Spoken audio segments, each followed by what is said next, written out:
7 over 1 বল, স্কোরবোর্ডে run মাত্র ২৬, নেই 4 wicket.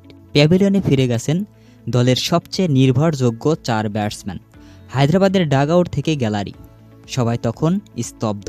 গ্যালারিতে বসে হায়দ্রাবাদের মালকিন কাবিয়া মারানের চোখে মুখেও তখন চিন্তার ভাস।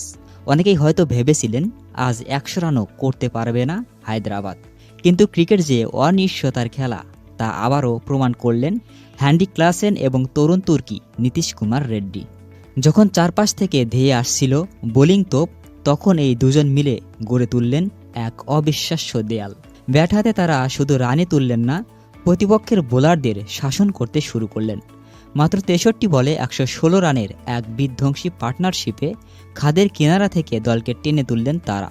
যে ধ্বংসস্তূপে দাঁড়িয়ে হায়দ্রাবাদ ১০০ রান নিয়ে শঙ্কায় ছিল, সেখান থেকে তারা স্বপ্ন দেখতে শুরু করল একটি লড়াকু স্কোরের। মাঠের চারদিকে ৪ ছক্কার ফুলঝুরি ছুটিয়ে ৩৩ বলে ৫৬ রানের এক ঝকঝকে ইনিংস খেললেন রেড্ডি। 50 পূরণ করার পর তার সেই আইকনিক পুষ্পা সেলিব্রেশন ছিল দেখার মতো। অন্যদিকে অভিজ্ঞ হ্যান্ডি ক্লাসেন খেললেন ৪১ বলে ৬২ রানের এক দায়িত্বশীল ইনিংস।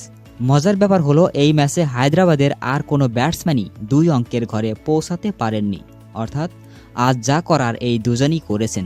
১৭তম ওভারের ৩য় বলে রেড্ডি এবং পরের ওভারেই হ্যান্ডি ক্লাসেন আউট হলে হায়দ্রাবাদের রানের গতি কিছুটা থমকে যায়। তবে এই ২ যোদ্ধার ব্যাটে ভর করেই শেষ পর্যন্ত রক্ষা পায় হায়দ্রাবাদ।